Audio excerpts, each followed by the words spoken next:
What's up, everybody? Welcome back to Texas Empire. Today we're going to be talking about the DIY bow shop. So basically in this video what we're going to cover is what, in my opinion, you should have as an archer. Some of this stuff is going to be a little more advanced that some of you may not be interested in. A little bit of background on myself. I wanted a bow at the age of 10. My parents bought me one. We didn't have a lot of money. There wasn't really any local bow shops to go to. So I had to learn all this stuff really from YouTube, I think primarily, to work on my own bows. So a lot of this stuff I've learned over the years, and a lot of there's some few things here that are missing that we'll get to here in just a second that I do think you should need. But basically this is more for somebody that wants to tinker with their own bow, maybe their spouse's bow or their dad's bow or their brother's bow or something like that, not really like as a business.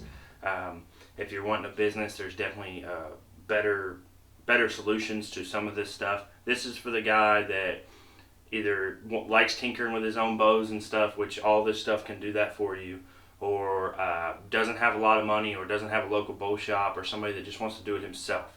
That's how I am. At first it was out of necessity, and then I started going to bow shops and they weren't doing stuff right, and they were messing it up, breaking limbs on my bows. They never would have the draw length set correct on the bows. That, you know, nowadays you can just change them without even a bow press. It's real easy, but beforehand you couldn't do that. They wouldn't set the knock point right. It just, I have yet to have a good experience with a bow shop, unfortunately. All the local ones anywhere near me where I lived as a kid or as I live as an adult, I just have yet to have a good experience with any bow shop, unfortunately. Now I know that's not the case for the most part, so that is why I'm doing this video, is for that guy or girl that wants to just be able to do this stuff on their own. So first and foremost, talk about my setup right here. I'll give you all a pan shot. This room is a multi-purpose room. We do leather work in here. My wife makes stickers and cups and shirts and stuff like that. And then I have my desk over there where I do editing and work on other stuff. And I have a Milwaukee toolbox here with the wooden top. I'll lay in some B-roll right now so y'all can check this thing out. This toolbox is not just for archery. This is for everything I have to work on at home, and I use it to shoot videos on. I have very limited space to be able to do this. I've seen a lot of videos out there where dudes are taking whole walls and garages and stuff like that. I don't have that. I have the top of this toolbox, and that is it. So if you're real limited on space, this is going to be a really good video for you. So let's just go ahead and break into it. Everything you see here, except for the tall Allens, goes in one drawer. It's the top right drawer right here on this toolbox. Everything you see here goes in that drawer except for these Allens. They go in a tall drawer down the bottom that also has all my gunsmithing stuff. I mount my own scopes and stuff. I'm not a gunsmith. A whole lot better at bows than I am guns. So to go ahead and kick this off, like I said, this is just a Milwaukee toolbox. I don't remember the model number. I'll try to put that down in the description below. It's got a wood top on it, and then I don't even remember the brand of this bow vise right here. It's yellow. I bought this thing when I was about 12, 13 maybe, off of eBay for like 40 bucks. I don't know the brand of it or anything like that. I've had it for over 10 years now. I love this thing. The only downfall to it is the handles for tightening the bow down and stuff. They suck. They take a lot of torque and they're not long enough, and I've just been too lazy to weld extensions on there. You can put it straight out to where it's off to the side, or I can drop it like this and drop it down, work on my bow like this, which is how I primarily do my bow press we'll get to in just a second. And as you can see, it's kind of slowly drifting down right now because I couldn't get that tight enough. Normally I have to go over there and really get on it, or I will tap it with a hammer a little bit. Just to make sure it's good and tight, and then I'll put it in my little bow press we'll get to in a second. Put servicing on, D-loops, peep sights, everything just like that, and then I can pick it up, put it out of the way, and set it level and everything. Again, my only complaint on that bow vise is the handles. That is it. Other than that, I've had this thing for over a decade.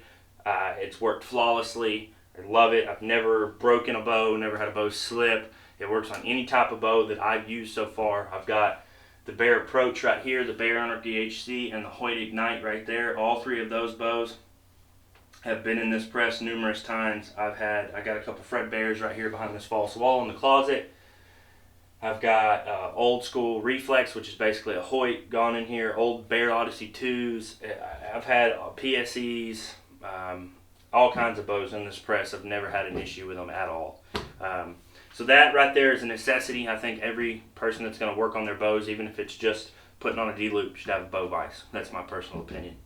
And then we'll kick that off with the next, and that is a bow press. Now, like I said, I don't have a lot of room. I would love one of those Lancaster Archery bow presses, but I don't have the room for that. So I bought this thing when they came out. I don't even know how, that's been a long time. This is a Bowmaster cable bow press. I think they advertised them more as a mobile bow press back in the day when they first came out. I'll link all this stuff I can down in the description below, other than what we're going to get to over here, because you should buy a specific one of those in my opinion. This is the Bowmaster bow press. Man, this thing has really mixed reviews. A lot of people say don't buy this because it slips off. I don't want to burst anybody's bubbles, but I've put this on hundreds of bows over the year and I've never had it slip a single time. I'm going to go ahead and say that's operator error if you have it slip off of any bow, any style limb, I don't care, operator error.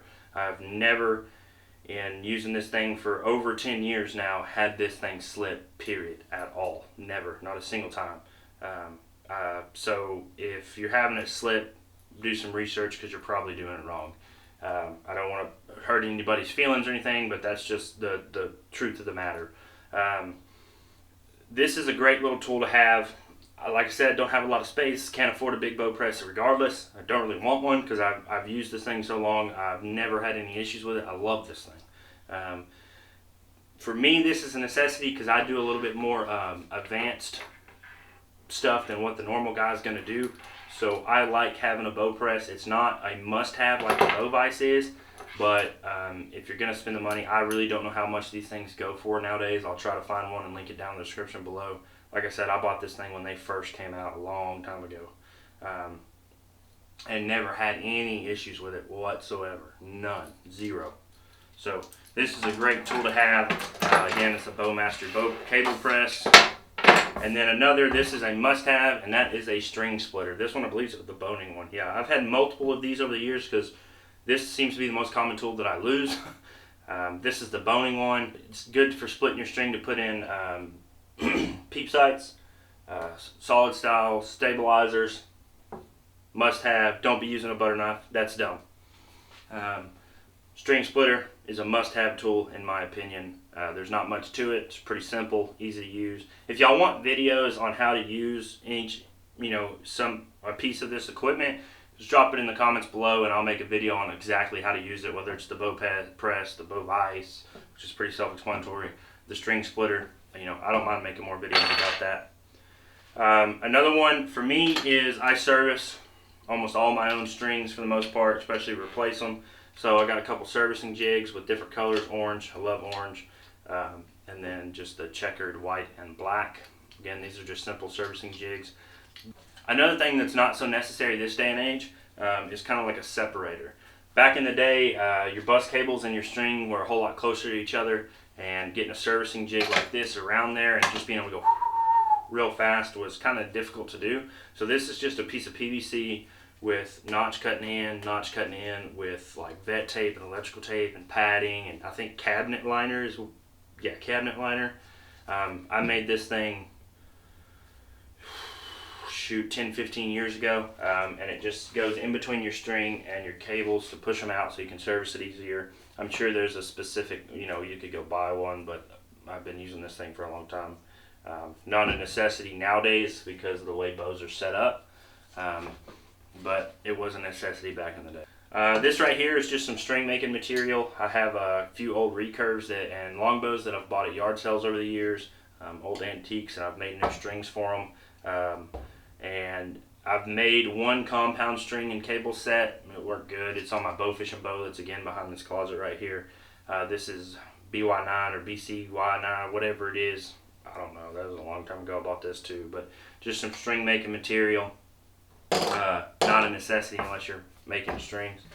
D-loop material. You can buy a spool of this stuff real cheap. I've got orange here and I'm running out, and I bought this probably 5 or 6 years ago.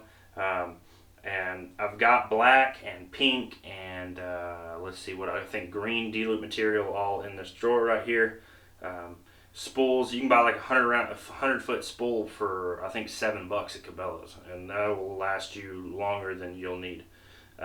This was like a 20-foot spool, and I bought it 5 or 6 years ago. I want to say 6, 7. I'm not real sure, but D-loop material. You never know when your D-loop's going to break. If you want a video on how to tie on a D-loop, there's several of them on YouTube. I can't remember the guy's name, but I think Kenny Parsons is his personal name, but I don't know what his YouTube channel name is. It may be that. That's how I learned how to do it years and years ago. He was one of the first good archery people that taught you how to do stuff on YouTube, in my opinion. Another one, and I honestly don't use this very often. This is a squaring tool for setting knock points and stuff. This is by OMP.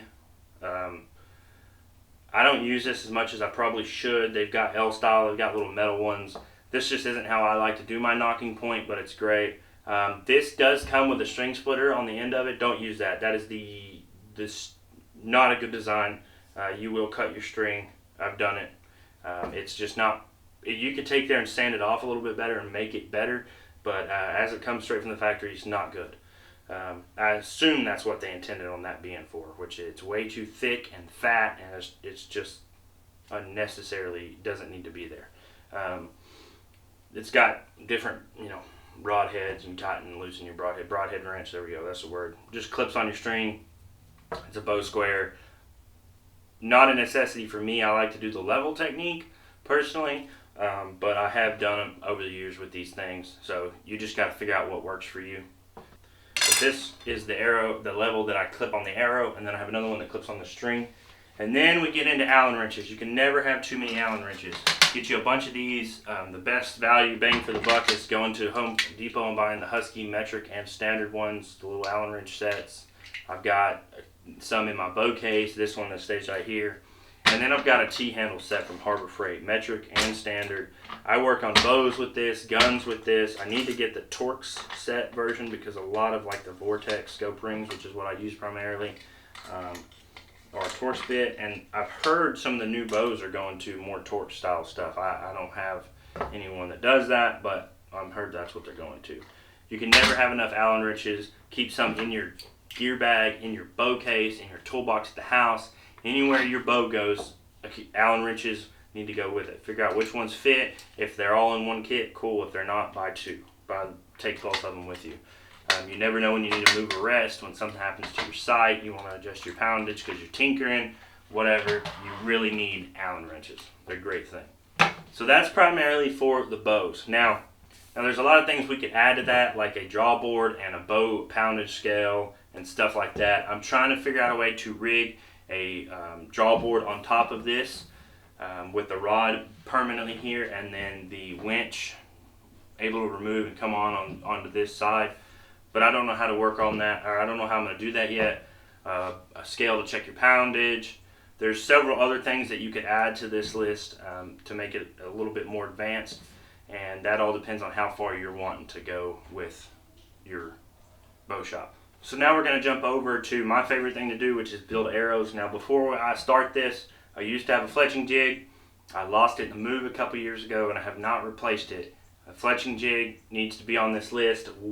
Doesn't matter which one you get, figure out one, watch reviews, look them up. It is definitely an arrow spinner. Now, this is the bomb.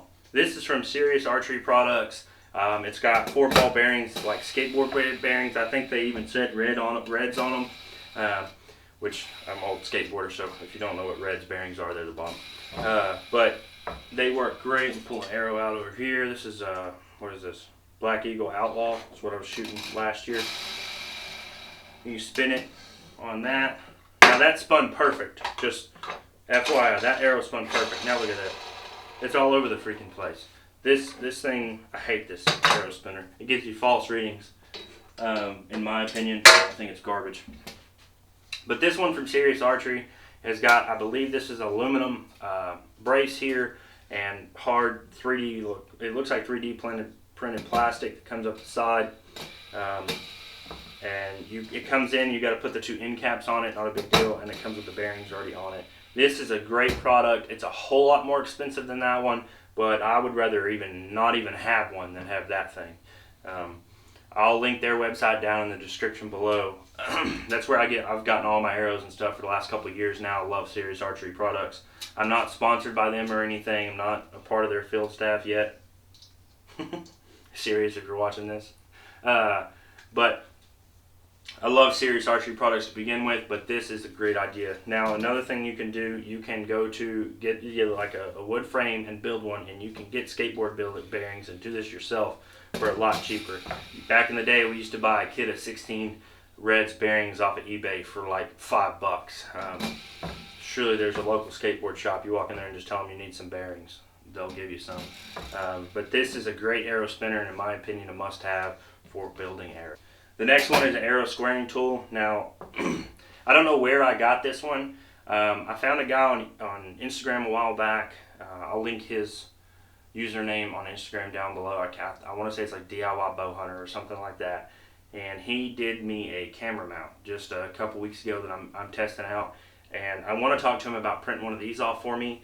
This one is a little flimsy and cheap. I bought it off of eBay for like $4 years ago. It works, but I want one that's a little bit longer and a little bit more, make me feel a little bit better.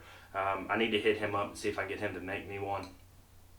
But this is an arrow squaring tool. When you cut your arrow shafts, or you have this shop cut them, whatever, you put it in there. You have a little removable piece of sandpaper, put it in there, and just spin it around, square your arrow off. Then this is a scale. If any of y'all have watched any of my videos, you have seen I have started this heavy arrow build, and until then I did not have a scale. I got one now. It's pretty cool. I like it. I kind of went geek over it. I was weighing everything for a couple days. But this is off Amazon. I don't know how much it was. I want to say it was under $15. It works great. I will link this also in the description below. If you're getting into building your own arrows and you're doing like what I do with Ethics Archery and Serious Archery and the Ranch Fairy stuff, and all that with heavy arrow weight, high FOC and stuff like that, you want to weigh your inserts and your tips, and you want to weigh your total arrow weight. For the journey I'm down, I think it's a must-have. Again, I'll link it down in the description below. Then you have all kinds of glues. Wait, that's not glue. You have all kinds of glues for inserts and stuff and fletchings. I have gone to the Cool Flex. I've got another video I'll link right here that shows you how to do that. You heat your insert up, put the glue on there, slide it in your shaft. Works a lot better for these. This one right here, made by Pine Ridge Archery, cures way too fast before you can get the insert seated all the way. And if any of it oozes up and out, you can't get it off. Boning insert iron's pretty good, and then the gold tip one's pretty good too. I don't care for the super glue style one. I may try out the epoxy here in the future, but for now I'm just sticking to the Cool Flex. I've yet to have one insert pull out, and I live in Texas where it's hot, so I know that was a review. So if that happens, obviously I'm gonna let you know and change my game plan. Now, I said a while ago, a fletching jig.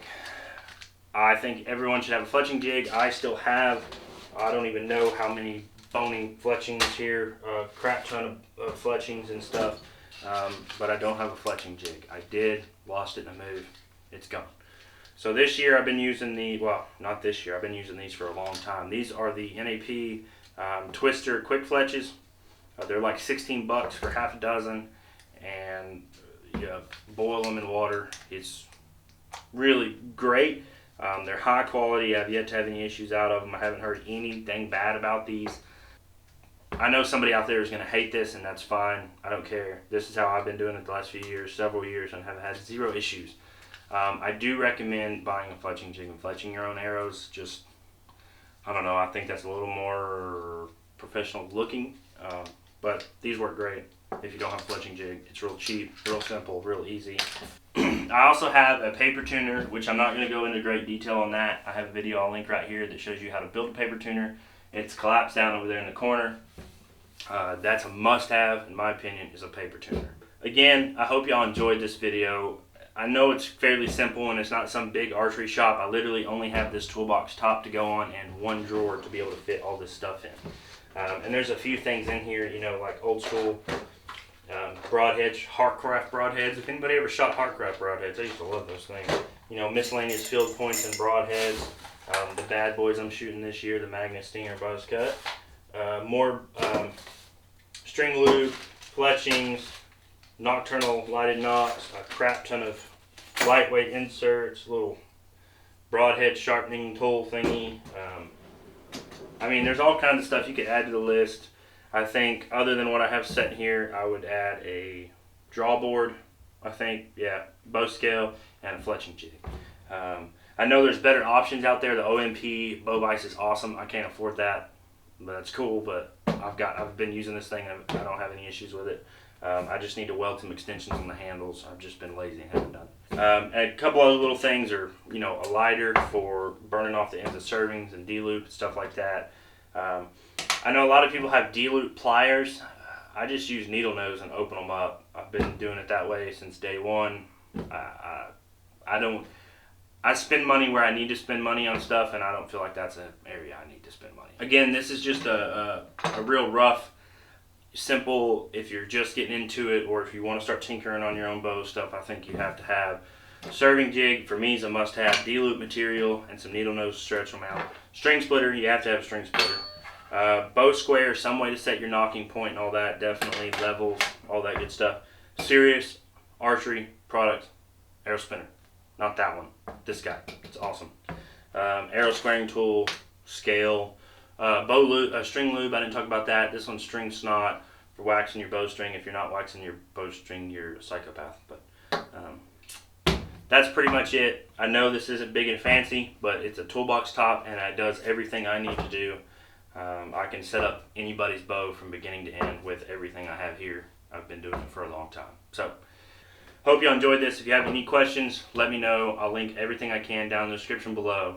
If you want to see a review on a specific tool here or part here, let me know and I will do it. I am going to do a review on the arrow spinners separately, and I might do the bow press one just because there's a lot of haters on that thing, and I die hard love that thing. So y'all stay tuned. Please like, comment, subscribe, or dislike if you didn't like it, whatever. If you have stuff you want to add to this, go ahead and drop it in the description below. I know there's better bow vices out there and stuff like that. This is just what I have. So y'all stay tuned. Tell your friends. We'll see y'all in the woods.